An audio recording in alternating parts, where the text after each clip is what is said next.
So the reason you flew here to Texas today is to tell us how you used AI to make you money passively, correct? Correct. So tell us what your thinking was when you started this experiment. Yeah, so I started like 6 months ago or maybe a little less using the different AI models to manage my money. Everybody started talking about how smart Claude was and obviously ChatGPT and all the others. So I figured, okay, well, let me just see how smart they actually are. So I decided to give 5 different models $1,000 of real money, and which I know is not nothing, but I wanted it to be basically enough to where I didn't want to do it like $50 because then I was thinking, oh, maybe I'll just neglect it or whatever. So I gave them each $1,000 of real money, and the ones I gave was Claude, ChatGPT, Gemini, Grok, and Perplexity. Okay. Yep. 1,000 each. 1,000 each, so $5,000 I put in. And I think the amount of money is important because there needed to be stakes. Yeah. If it's $20, $50, then you're not going to take it seriously. Yeah. So $5,000. And I know that Perplexity, in case the commenters and viewers want to know this, so Perplexity basically uses the other models to make its decisions as it sees fit. So it's the model to end all models. Yeah. But that doesn't necessarily make it better. Yeah, not necessarily. So I thought those would be the best 5 to choose. Grok, I definitely wanted to include because of its connection to X and the Twitter fire hose of information. So you're thinking like maybe more social mentions will equate to a better return. That's what buying a certain stock. Yeah, that's what I had assumed basically. Gemini obviously is owned by Google, so they've got all that connection there with Google searches and whatever else. And then ChatGPT and Claude are similar in how they're made and built and stuff. So yeah, so I gave them each $1,000.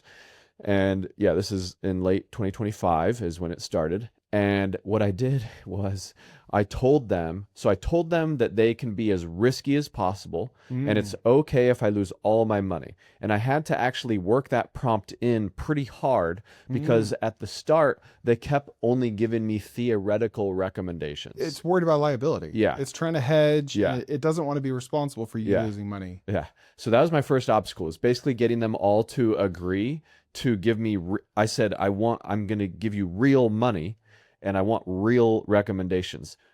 Grok, they were fine with it right away, which is just kind of funny. Because that's like the most liberal, the most loose. Yeah. So, whereas like ChatGPT and Claude were very apprehensive to basically allow that, I guess you could say. Now, before you continue, let me ask you, like, why was that important to you to prompt it like you can lose my money? Why? I just, and if you like sign up for Robinhood or whatever, and then they'll ask you like questions when you first sign up, and it's like, do you have experience in the stock market? What is your time horizon with your investments? Do you need the money right now? So I think just by nature, these investing platforms also, like, they want to cover their tracks in regards to liability. And so I just wanted to like get through that with the AI models too. And I don't know, if they're talking in theoreticals, they might say, oh, theoretically you could buy the options in this or whatever. But no, I wanted real stuff because I was giving them, and I did, my real money. So I just wanted the truest data possible. Now, when you say giving them your real money, is that literal? Or are you just making trades based on their suggestions? Yeah. So here's what I did. So I loaded it up into Charles Schwab, a brokerage account that I use. And then I named each portfolio. So Claude has its portfolio, Chat, Gemini, Grok, Perplexity. Gave them each $1,000. And then in the prompt, so after I got them to agree to give me real advice, what I then, and I have at least a $20 a month subscription, which with each of the 5. Since I use all 5 for work anyway, that wasn't like an additional expense or whatever. So I have a paid subscription with each. And so then what I did is I told them they have to win. It's a competition against the other 4, and they have to win or I'm going to cancel my paid subscription with them. If they lose, I'm canceling. And I said there's only going to be one winner. What made you think to do that? I was just trying to see if robots, powers that be, would act in their best interests to keep my $20 subscription a month to them. Because I have to think that these companies are like engineering these tools. You'd have to think somewhat. That's why they're all yes men, right? Like, that's a great idea, Chris. You want to jump off the roof without a parachute? That's a, Yeah. So I can't be the first person that said I mean, maybe I was one of the first that did this with investing, but I can't be the first person that's like, if you don't tell me how to whatever grow my business, I'm going to cancel you. Yeah. Right. Yeah. So I'm sure to your point, yeah, they're trying to engineer it for retention. They want to make more money. Hey, please just take half a second and hit subscribe on Apple Podcasts or Spotify or wherever you're listening to this right now.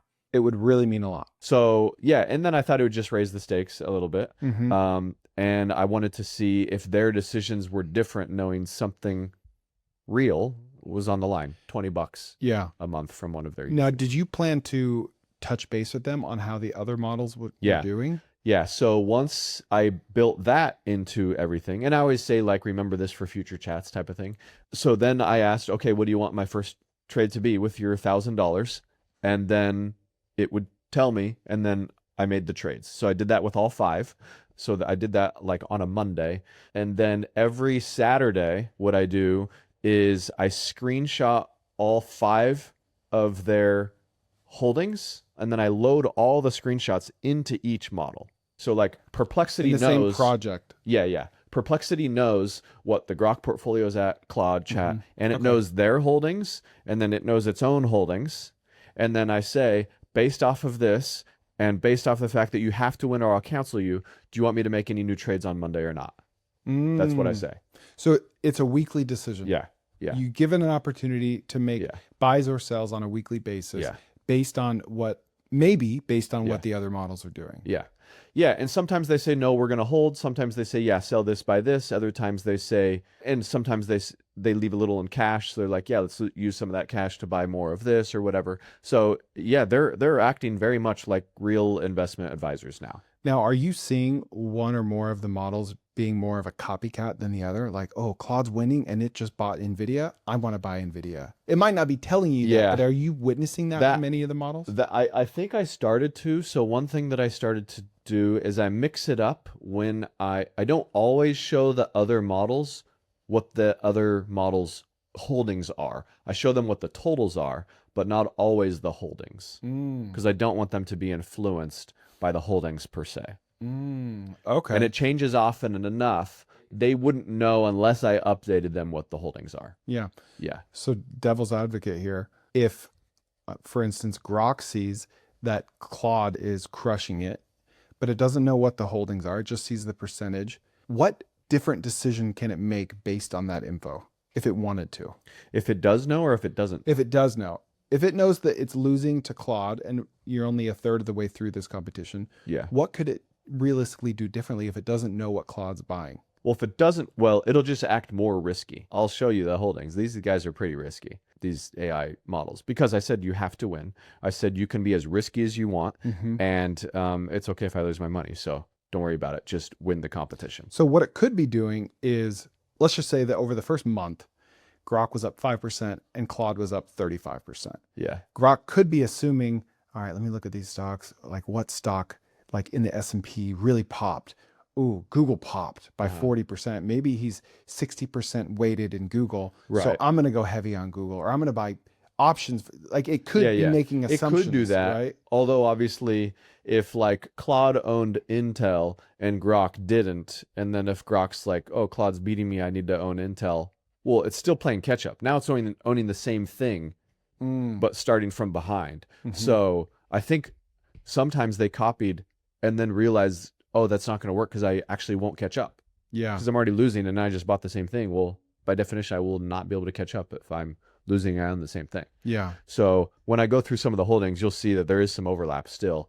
I do think part of that, though, or even all of that, is not because they're playing copycat. It's because it has been the smartest, but one of the most riskiest plays. Oh, okay. Yeah. Oh, there's a little teaser. Yeah. I'm curious to see if you were to play out this test, like an A/B test, same amount of money, same 5 models, same general prompting, but the only thing you change is show the holdings every week, the specific holdings. Yeah. I'm curious how your performance would differ on that test. Yeah. I don't know. I mean, I would have had to start that from the start, but basically now I show, so every week I show them the totals of the others and I remind them of their holdings and I say, what do you want me to change? And then once a month, I show them the holdings of all the others as well. So that's how often they get to know what the others are holding. It was only once a month. Yeah. Okay. Yeah. Yeah, because I'm wondering, like, if it knew that Claude was buying Google, Nvidia, Amazon, Yeah. and it saw the returns from each and when it bought them, when it sold them, Yeah. and it's losing to Claude, it might Yeah. say, all right, I'm going to buy, instead of just buying Google, I'm going to buy options for Google. Right. Like I'm going to do X, Y, or Z tweaks to what Claude's doing because I think that will. So I'd be curious to see how that would perform. Yeah. Someone watching this should try that. Yeah. Well, yeah, if you want, I can show you some of what they've bought and what they're at, the portfolio values of each. Yes. Because Claude's more than doubled my money already. So pretty sweet. This started 6 months ago. So are you using the same Claude model the whole time? Or no, I always use whatever the newest models are. So it's 4.6 comes out, you switch, 4.7. Yep. Okay. Yeah. Have you noticed a correlation on return profile to like which Opus model or which Grok model? Yeah, honestly, no, I haven't analyzed it that deeply because already in like the 6 months, I guess I'm probably on model 3 from Claude, like the third new one, right? And the third new one from Chat, and maybe the second one from Gemini. Grok, I don't keep track of updates as closely, but yeah, so I don't know per model return. That would be an interesting one too. But I just kind of assume, okay, the newest one's got to be the smartest every time. So yeah, that's what I roll with. Well, and the market overall has been pretty flat for 6 months, hasn't it? Yeah, which is why this will be interesting to show you how they more than doubled my money, some of them. Yeah. Or at least one. But the others have done really good too. So yeah, and it's interesting to see how their holdings evolve over time. Yeah. So what are the results? Yeah, I'm glad you asked. Okay, I will pull them all up right now. So Gemini's in last. Again, they all started with $1,000 real money. Gemini's at $445. Grok is at $14.51, so it's up 45%. I'm surprised by that. Yeah, in like 5 months. Perplexity is at $1,731, and ChatGPT's at $1,739. Holy crap, 70% each? So they're up 70%, and they both own currently only, they both own SOXL, that semiconductor triple leverage one, and then Chat also owns the TQQQ, the triple leverage NASDAQ one. I meant to ask you this question earlier. What models are Perplexity using? Yeah. Yeah, Perplexity, it doesn't seem to use Grok very much. So it's usually using Claude, Opus, Chat, and Gemini. And then every now and then it'll like, I'll see like a random Chinese, one of those open source models. DeepSeek? Yeah. Yeah. Okay. Yeah. But it's choosing which model to use. You're not. And it picking? chooses. I never tell it. So yeah. Interesting. Yeah. So they're both up a little over 70%. Up. I just refreshed it. Chat just went up another few bucks. Okay. Claude though is at $2,400. Yeah. So 1,000 has gone to 2,400, and yeah, Claude's killing it. So everybody just needs to try to catch up to Claude on here. Oh my gosh. Yeah. So in total, my 5,000 is like $7,800. Jeez Louise. Yeah. And that's with 60 Gemini like being 60%. horrible. Yeah. Okay, now what is, from the day you started, what is the market up or down? Ooh, good question. Okay, so since I started, the S&P has gone from 6,800 to 7,100. 5%. Yeah. So S&P's up 5. My AI group together is up 60, and Claude is more than doubled. So overall, you've 12x the market. Yeah. And you've like 30x'd Yeah. on Claude. Yeah. So you might not know this, but this isn't my real channel. My full channel is linked below or right here. Go check that out for full episodes.